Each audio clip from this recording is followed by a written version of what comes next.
Shalom. Before I get started, I want to give all praise, honor, and glory to YAHAWAH, YAHAWAHSHI, Rakakadash, and double honors to the apostles and elders that I learned the truth from, the men of GMS and the brethren with the like mind and doctrine. This lesson is about basically the private prison systems that you see in the title. It says, I'm gonna read it. It says, Adam ruins everything. The shocking way private prisons make money. And I also got another video. I'm gonna just show a little bit from this video here. You know, Fair Use Act, United States Code Fair Use Act. So I'm gonna put that also in there.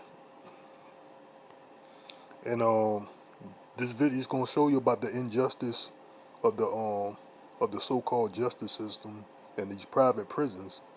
So I'm gonna go ahead and let this video play, and I also have another video. I'm gonna bring out some scriptures also. Let me see. Yeah. Despite this massive increase in the prison population, a study conducted by the NYU School of Law found that the effect on the crime rate has been essentially zero. Zero? Then why do we lock so many people up? Well, I can't speak for all prisons, but this one is here to make money. Make money? You mean someone is profiting from all this? Yep, these guys are. It all started in the tough-on-crime 80s, when the war on drugs meant state and federal prisons were bursting at the seams. So many prisoners. What do we do? Let corporate America handle your prisons. We'll take care of everything. Save you a few bucks and skim a little off the top. Well, businesses running prisons? That sounds a little fishy. Just kidding. I mean, hey, if it saves money, right? And so the Corrections Corporation of America, or CCA, was born. Okay, hold on. You can't just sell prisons like they're cars or real estate or hamburgers. Then why don't you tell that to Tom Beasley, the co-founder of CCA, who once said you just sell prisons like you were selling cars or real estate or hamburgers? I'll have a number 7 with extra solitary cells, electric fence, and small onion rings. Yeah, Supermax it. And they rake in a ton of scratch. Last year, CCA took in $1.7 billion. This is so good, it's criminal. Well, you know, maybe it's okay because they're saving the taxpayer money. Sorry, the sales pitch was wrong. The data shows that private prisons cost the taxpayers just as much as regular prisons. And today, nearly 1/5 of federal prisoners are held in a for-profit facility. Look at Graffiti! That's an infraction. A beautiful one. Are you Banksy? oh my gosh, I already got an infraction? I must give out a lot of these. Oh yeah, that's not a coincidence. One study showed that private prisons dole out twice as many infractions as government prisons. Not having enough infractions. That's an infraction. These penalties can lengthen your sentence, which earns the company even more cash. Oh, so the more people that are in prison, the more money they make. Ooh, that's dirty. Yep, that's why private prisons sneak occupancy clauses into their contracts, which actually require states to keep prisons full. Last year, a private prison in Arizona didn't make their 97% capacity quota, so the state government had to pay them a $3 million fine. Fines like that incentivize cash-strapped states to keep people in prison as long as possible. Your parole forms are in order, and you've been a model prisoner. So we're going to lock you back up. We really can't afford to pay another fine. That's reprehensible. So, yeah, that's all I'm gonna show. You see how that's how the private corrupt these private prison systems. So that's how they operate. And what they said, they sneak in this occupation clause or something like that. They got to keep basically those facilities filled up, and if not, they are charged the state a fine, just like you seen in that video. You know, that just clip they just show you. So that's criminal, man. And I want to also get this since Slack it. Let me get this.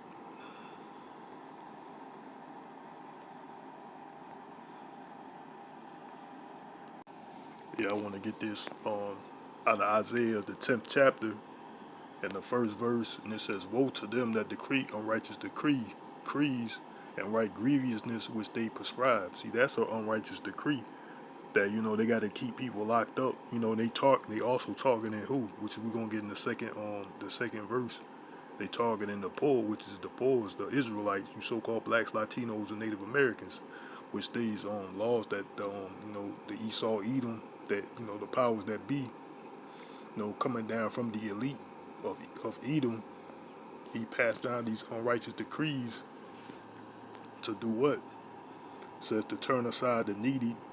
Isaiah 10th chapter in the second verse, it says to turn aside the needy from judgment and to take away the right from the poor of my people, that widows may be their prey, and that they may rob the fatherless.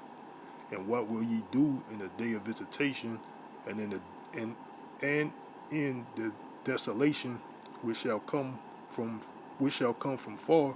To whom will ye flee for help? For where will ye leave your glory? You know, that's Esau Edom.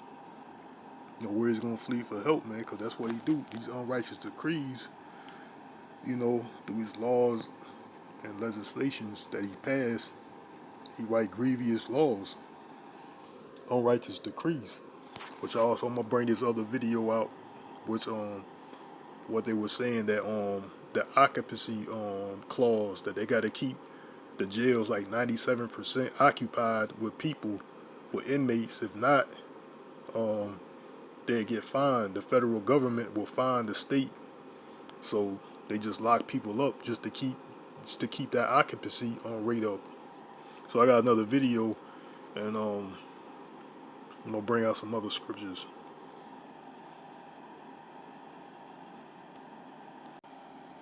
In this video here, it says Debtors Prison, Life Inside America for Profit Justice System.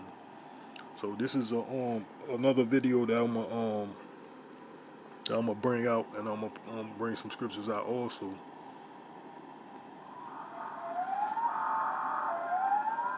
If you wanted to create a system to make people poor and keep them poor, this is the system you would create.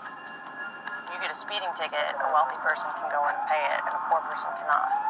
I have heard judges tell people that if you do not come up with the money that you are supposed to pay tonight, I will incarcerate you.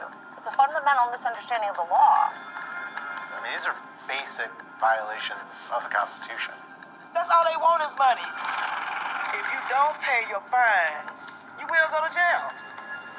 Are these debtors' prisons? Are these courts? A young man in 2013 hung himself over traffic tickets because he was passed from court to court to court. That was my baby.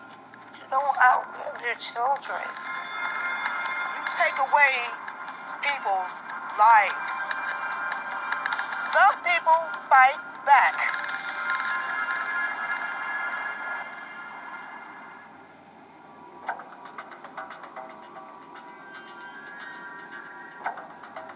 So I'm gonna read this. It says Debtors Prison, a prison used in the early 19th century to jail destitute persons until their debt. Salakia. A prison used in the early 19th century to jail destitute persons until their debts to the court be paid. Salakia. Which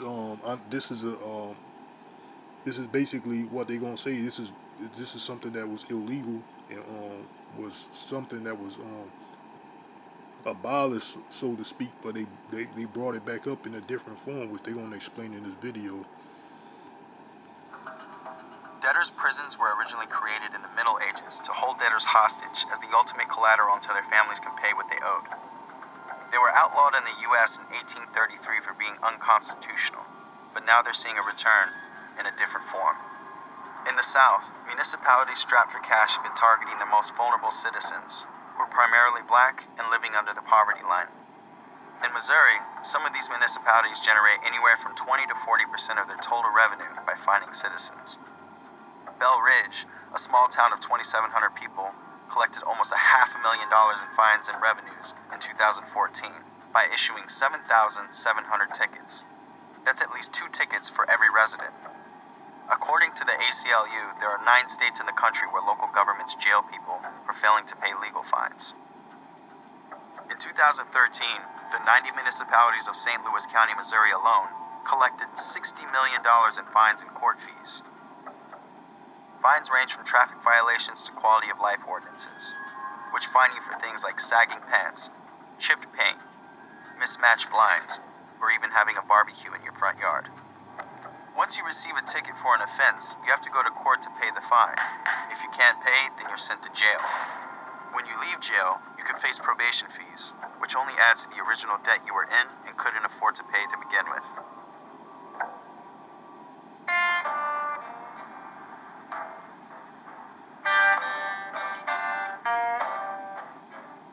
We don't worry about no criminals. We worry about the city officials. The city officials are criminals. They took all my money. Nobody would believe this is the way we live in Paysdale.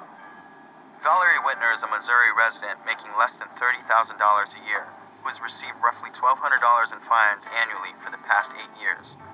The city has threatened to bulldoze her home if she doesn't pay all of her citations for illicit barbecues and growing bamboo in her yard. It's like they go into your bank account and say, I guess I need a couple of more dollars today. Let me go see if I can get Miss Whitner, hit her up for a couple of hundred. Oh, by the way, Miss Whitner, it's a piece of siding up there that needs to be fixed. You gotta cite you for that. Your grass is too high. Pay their ticket for not having blinds. Pay their ticket for having blinds. This don't make no sense. I have bamboo in my yard, and they cited me saying I had wheat. You trying to sell me? I'm selling all kinds of my property. Now I'm getting ready to get mad because everybody know about my bamboo. He gave me a ticket because he wanted me to paint my garage. Do you see the brick? Who paints them kind of bricks? You're not gonna mess up my bricks. That's the kind of unconditional fear that you live in out here. Something as simple as that. Because you know you're gonna get a fine for it. In the 18 years I've been here, I've never had a problem until the last 10 years or so. And that started with simple citations that you might get. Then all of a sudden, it just started getting crazy. Seemed like the Gestapo. They came to everyone's house looking for things. And all my neighbors were telling me, they come to your house? Did they come to your house? Did they ticket you? And my boss said, if I went to court, I would lose my job. So I elected not to go to court and go to work. They came to my house and arrested me for not paying the ticket. Paysdale has it set up where you don't have a choice. You either gonna give me my money that I'm saying you got this fine on, or we will give you a warrant and you will be arrested. They don't care if you can afford it. They made that perfectly clear. That is not their concern. Their concern is what is owed to the court. It's all about the money. You have got to know the effort that I have put into this place. And if you're gonna lock me up with my grass too high, then you go right ahead. Everybody. So I'm gonna bring this out scriptures. You see what they doing there. They were basically oppressing. They oppressing the so-called blacks, Latinos, and Native Americans, who was the Esau Edom man with his unrighteous decrees, which that was talked about Isaiah the 10th chapter in the first verse. You know, and I also want to get this out of Proverbs the 29th chapter.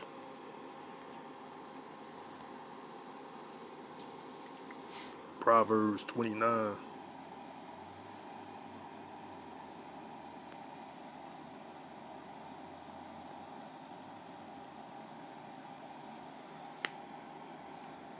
And the second verse, it reads, when the righteous are in authority, the people rejoice.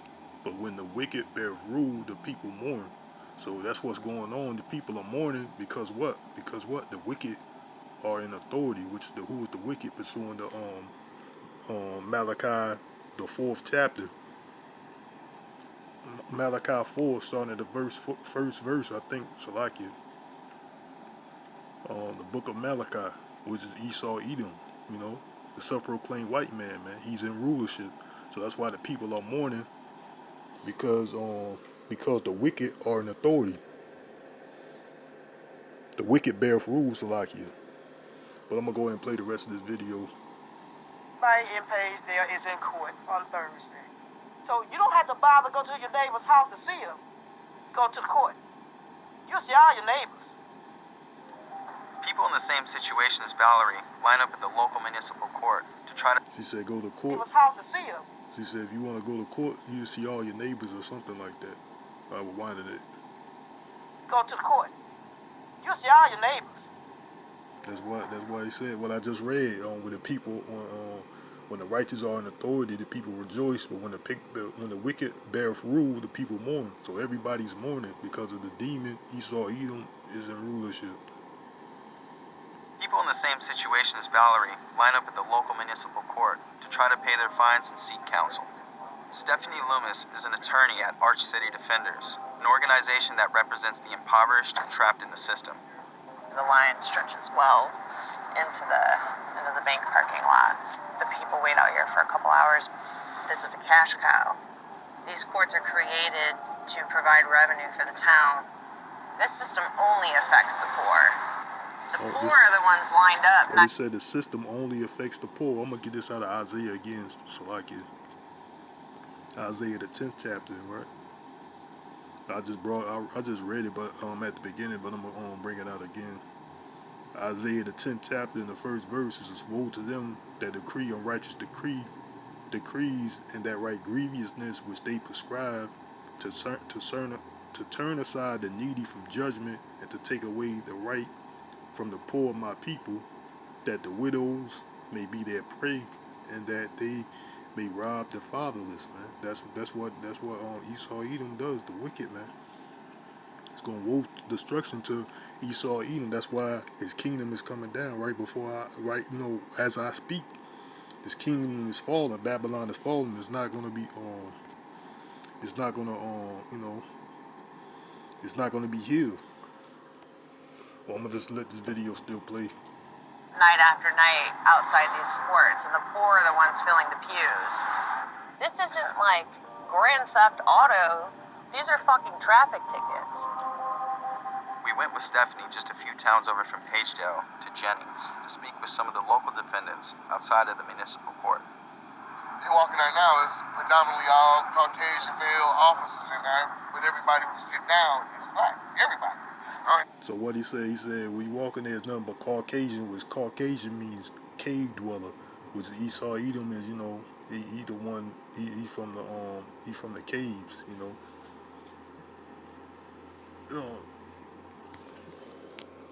He dwell in the caves, which is on Esau Edom, man, the self-proclaimed white man. That's what cave dweller means. He said who's sitting down in the courtroom of the so-called black people, which you so-called so-called black people, which are the Israelites. And I also want to get this too, that Isaiah the 42nd chapter.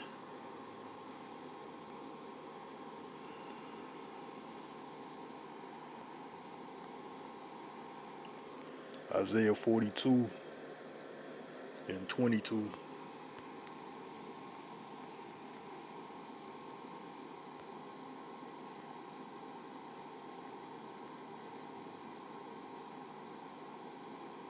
And it reads, but this is a people robbed and spoiled. They are all of them snared in holes, and they are all hidden in the prison houses, for they are Salakia, they are for a prey, and none delivereth, for a spoil, and none self restore. Who among you will give ear to this? Who will hearken and hear? For the time is come. Who have gave Jacob for a spoil, and Salakia, who have gave Jacob for a spoil, and Israel to the robbers? Did not the Lord YAHAWAHSHI, he against whom we have sinned, for they would not walk in his ways, neither were they obedient unto his law. So that's why we in the condition that we are in, the so-called blacks, Latinos, and Native Americans, we at the bottom because of disobedience to the commandments, the sayings of YAHAWAH So that's why we are struggling. That's why we are going through these things, and we are being oppressed. We are on an oppressed people, and getting ruled by enemies. Which is the wicked. You know, that's why we're in the condition that we're in. So I think I want to get this out of Malachi the second chapter. I'm in Slakia, Malachi the second chapter too.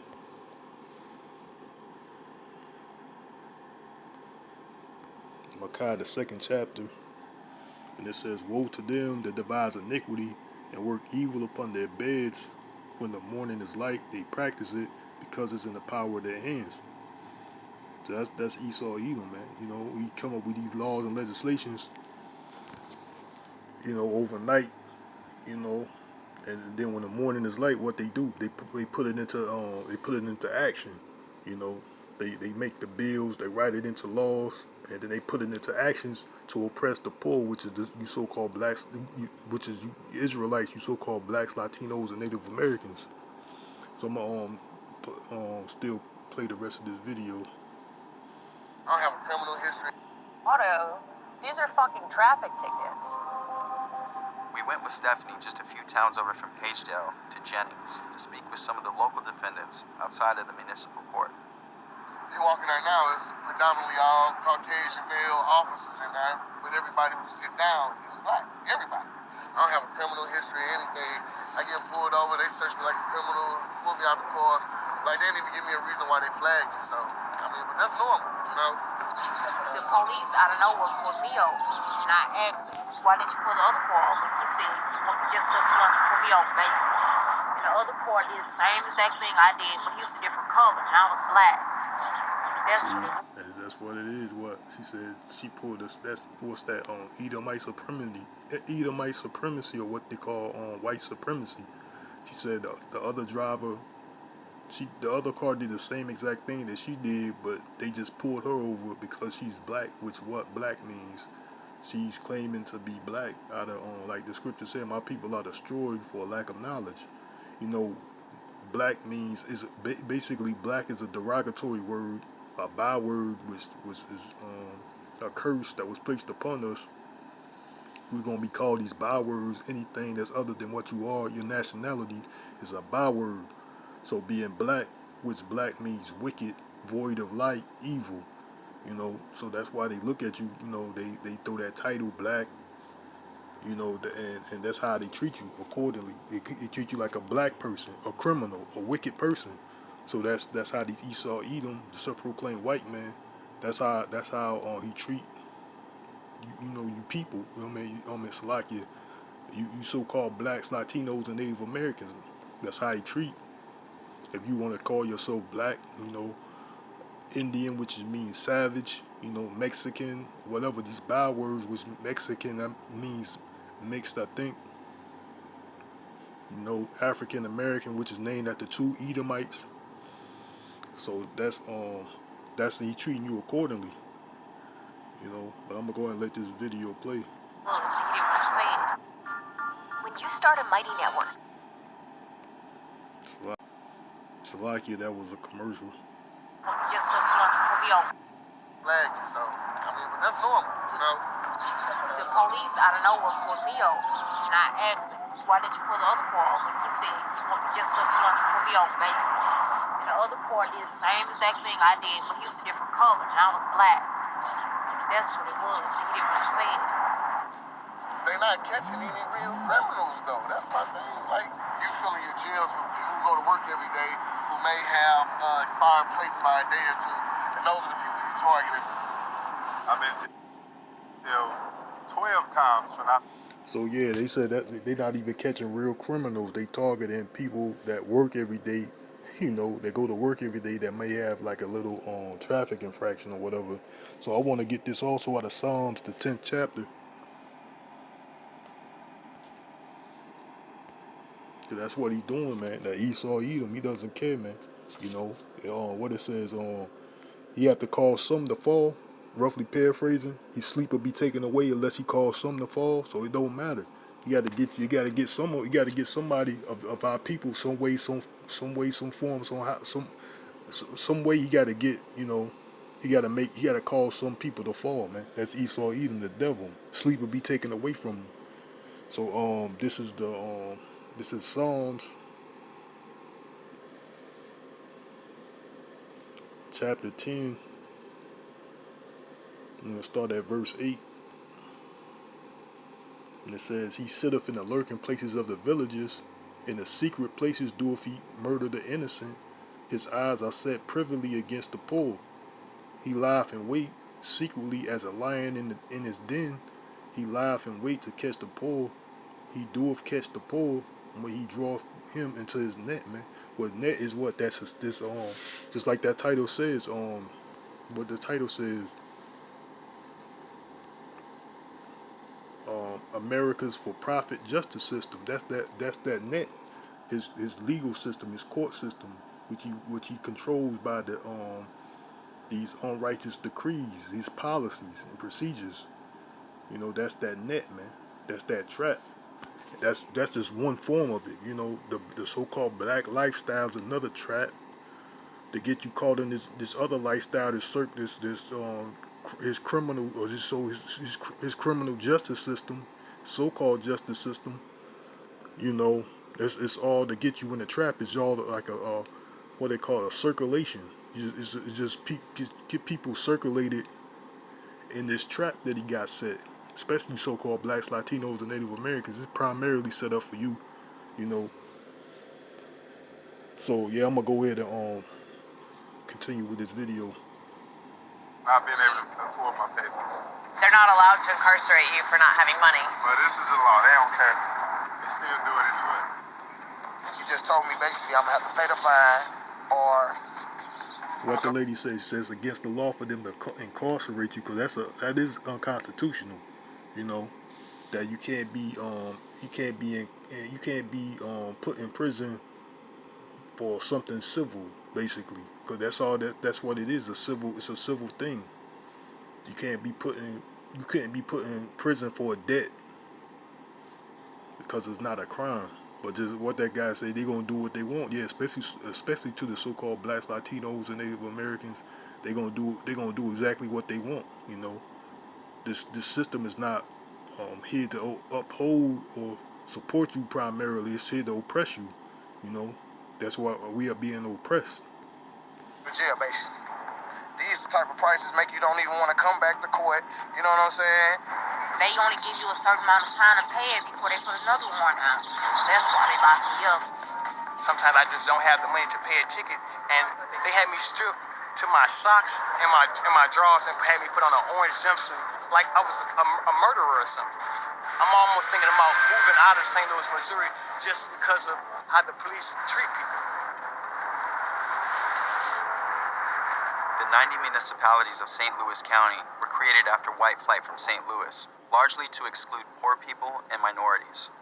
Cities like Ferguson, which is 67% black, are being hit with the most fines and warrants. The average household in Ferguson has 3 warrants for petty violations, and these fines are the second highest source of revenue for the city. Michael Gunn, a St. Louis County Municipal Court judge, issues some of these fines and warrants. Racism exists, but I got a problem. If you were the mayor and you wanted to make as much money as you could off of these speeders, why would you tell them to only stop poor black people? That sort of doesn't make much sense, does it? In addition, I don't know what evidence there is of racial profiling. I do think that there has only been one side of the story which is being told. And that side is from a perspective of poor defendants. We have a great web of municipalities in St. Louis County who are serving the individual citizens of those particular areas very well. The citizens, for the most part, want these courts to pay for themselves. They don't want to raise taxes to pay for it. They want people who violate the law to pay their fines. So we don't believe that because you're poor means you can violate the law. I make it an inquiry as to whether or not people are able to pay their fines. For the most part, the reply is that they are able to pay their fines. These are people who are guilty, so there's something that's going to happen to them. You know, in order for this system to work, you're going to have to issue warrants.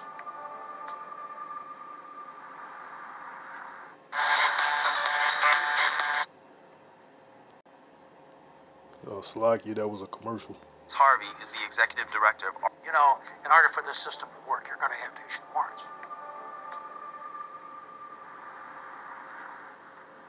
Thomas Harvey is the executive director of Arch City Defenders. In 2014, they drew national attention to these new debtors' prisons by publishing a 41-page policy paper explaining the issues and filing countless lawsuits against rogue municipalities. Municipalities in St. Louis County have never gone through the constitutionally required procedures to determine whether or not someone had the ability to pay before jailing them. And they target poor people and black people and then lock them in jail to extort the money from them and their family in order to meet a budget deficit. The most common charge was called failure to appear. Failure to appear just means you got fined at some point in the past, and the judge threatens the person with jail if they don't come back at the next court appearance with some money. So a reasonable person doesn't walk back into the courtroom if they don't have the money. But then if you don't go back into the courtroom, a warrant is issued for your arrest. I can't overstate how serious it is because people are literally killing themselves in these jails. Charles Anthony Chapman Jr. was arrested on bench warrants for traffic tickets in 2013.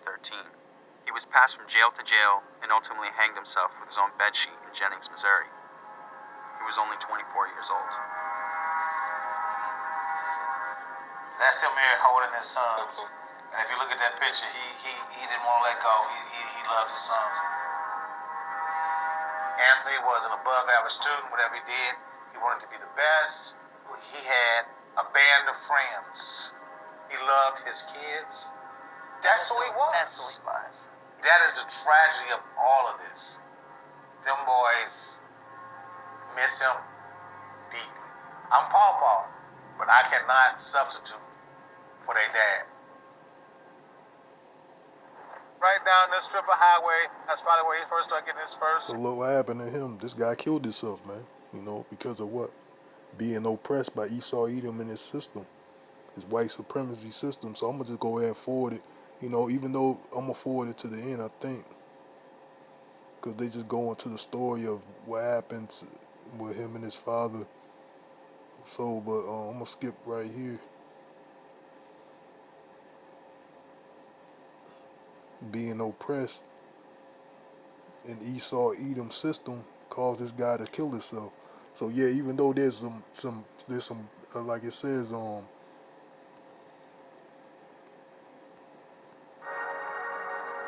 gonna read this. It says in July 2016, the city of Jennings, Missouri, agreed to settle a lawsuit brought against them by the Ark City defenders in the equal justice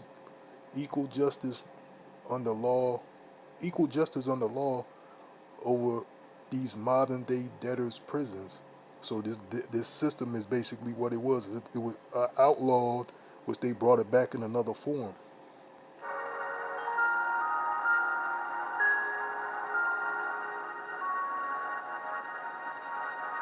It says 4.7 million would be paid to nearly 2,000 people who were jailed for not paying tickets.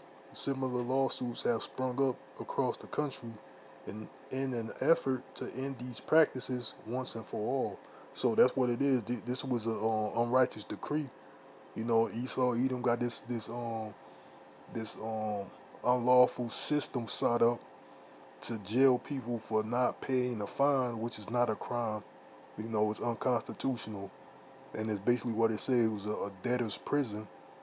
That debtor's prison was abolished or outlawed, which they brought it back in another form with these traffic tickets and jailing people, issuing warrants if they for not showing up to court. They issuing warrants, and then putting people in prison, jail and prison, just for not being able to pay a fine.